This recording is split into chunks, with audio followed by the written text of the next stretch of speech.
Morning children. तुम कब जाओगी अतिथि, इसका सारांश आज मैं थोड़ा पढ़ा दे रही हूँ क्योंकि आप लोगों का एग्ज़ाम है, तो मैं सोची थोड़ा इसको रिवीज़न करा दूँ। तो तुम कब जाओगी अतिथि, इसका रिवीज़न थोड़ा मैं करा देती रही हूँ।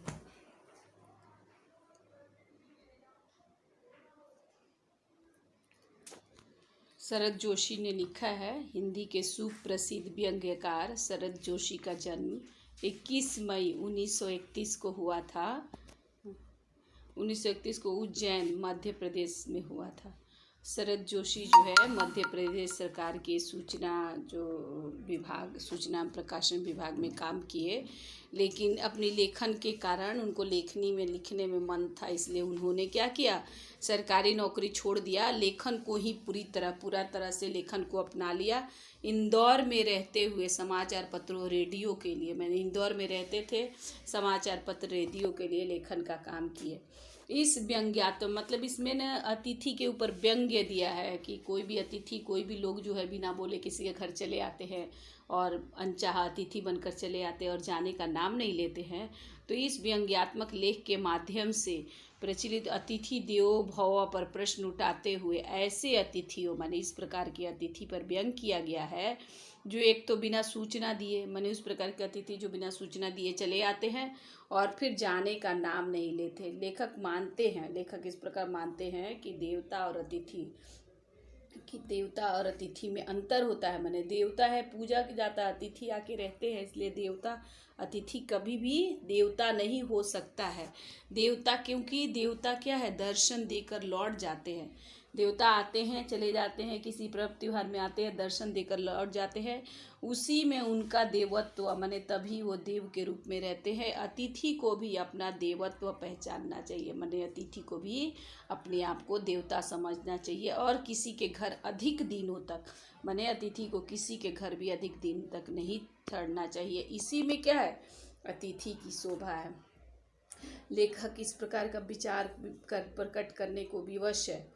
मैंने क्यों ऐसा, उसके मन में ऐसी भावना लेखक के मन में इसलिए आती है क्योंकि उसके घर में मेहमान, क्योंकि लेखक के घर में मेहमान को आए हुए 4 दिन हो जाता है और उन्होंने उनके आदर सत्कार में, माने जो भी उनका रेस्पेक्ट है, जो भी उनका आव भगत करना है, लेखक उसमें कोई कमी नहीं करता है, वो करते रहता है परंतु वो जाने का, लेकिन अतिथि जाने का नाम नहीं ले रहा है। अब लेखक आदर सत्कार, लेखक क्या है, वो रेस्पेक्ट करना भूल गया है, आदर सत्कार करना जो है वो भूल गया है। वो अतिथि को जो पहला दिन, जैसा कि मालूम है हम लोगों को, अतिथि का आए हुए 4 दिन हो गया था, पहले ले आए थे तो लेखक बहुत खुश होकर उसका स्वागत किया था, लेकिन लेखक वो स्वागत, वो आदर सत्कार बोला अतिथि के सामने, वो जानबूझ के लेखक अतिथि के सामने जाता है, कैलेंडर की तारीख बदल रहा है, बार बार बदल रहा है कि उसको एहसास नहीं हो कि आए हुए कितना दिन हो गया। वो व्यंग्य करते हैं, माने अतिथि क्या हुआ, अतिथि व्यंग्य करते हैं। लाखों मील लंबी यात्रा करने के बाद, माने बहुत सारा यात्रा करने के बाद एस्ट्रोनॉट चांद पे गए थे, इतना किलोमीटर यात्रा कर लिए थे, फिर भी वो एस्ट्रोनॉट जो है ना इतने समय तक चांद पर नहीं रुके थे। इतना यात्रा करने के बावजूद एस्ट्रोनॉट इतने समय तक चांद पे नहीं रुके थे और ये अतिथि इतने दिन हमारे घर में आया और जाने का नाम नहीं ले रहा। जब अतिथि घर में पधारे थे तो पत्नी ने पहले दिन के बाद, जब अतिथि लेखक के घर में आते हैं तो पति पत्नी दोनों बहुत रेस्पेक्ट करते हैं। लेखक उन्हें क्या करते हैं, गले लगाते हैं और पत्नी भी नम्रता से, बहुत नम्र भाव में नमस्कार करती हैं। उनके सत्कार में व्यंजन बनाए गए, सिनेमा दिखाया गया।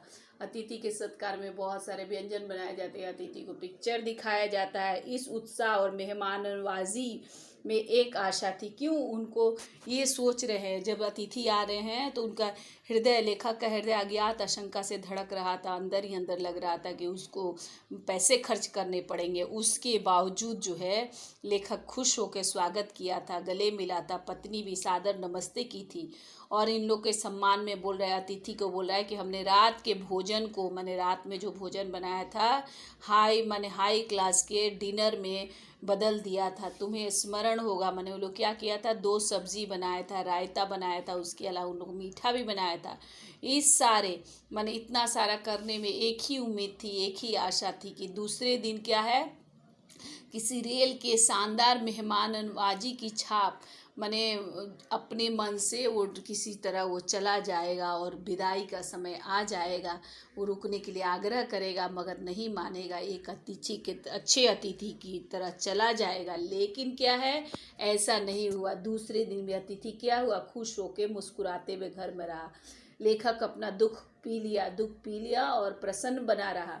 स्वागत सत्कार के जिस उच्च बिंदु पर मैंने पहला दिन डिनर कराए थे, इतना बढ़िया से खिलाए थे, फिर से वो जो है ना वो उससे कम में नहीं जा सकते थे। दोपहर के भोजन को मैंने दोपहर में उन्होंने लंच बनाया और रात्रि में क्या किया, सिनेमा दिखाने ले गए, क्योंकि आवभगत से उनको लगा कि अतिथि जो है ना चला जाएगा, एक ही दिन में चला जाएगा। लेकिन क्या है, उसके बाद तुरंत ही भावपूर्ण विदाई का समय आ जाना चाहिए। और वो सोच रहा है लेखक कि हम अतिथि को छोड़ने जाएंगे, स्टेशन छोड़ने जाएंगे, और ऐसा मतलब कि हम स्टेशन छोड़ने जाएंगे, पर क्या हुआ, इस प्रकार नहीं होता है।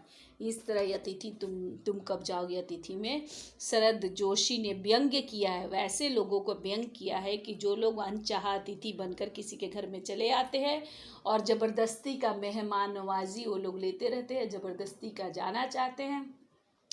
इस प्रकार जो है ना अतिथि जो है ना वो चाहता है, नहीं भी चाहते हुए वो मतलब कि अतिथि को उसको रखना पड़ता है। बार बार कैलेंडर की तारीख बदल रहा है। उन लोगों के बीच जो है ना बात, उस सिगरेट का अतिथि जो उनके रूम में बैठ के सिगरेट का धुआं उड़ा रहा है, उसी के सामने कैलेंडर की तारीखें बार बार लेखक बदल रहा है। और वो सोच रहा है कि तुम्हें सतत आतिथ्य का चाहता है, तुम्हें कोई संभावना माने उसको पता नहीं चलता है।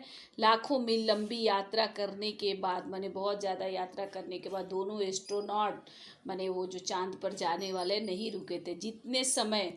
जितना समय से छोटा सा यात्रा करके उनके घर आए थे, बोले कि तुमने अपनी भारी चरण कमलों की छाप मैंने इतना चरण कमल इतना अंकित कर डाला, मैंने इतना दिन रहे, बिस्तर पे सलवटे पड़ गई, अतिथि को अब चले जाना चाहिए। तब लेखक ने यह व्यंग्य भरा ये लेख लिखा है और उन लोगों पे व्यंग करारा व्यंग किया है जो लोग किसी के घर अनचाहा अतिथि बन के उसके ज़िंदगी में दखल देते हैं और उसकी शांति, घर की शांति को भंग करते हैं।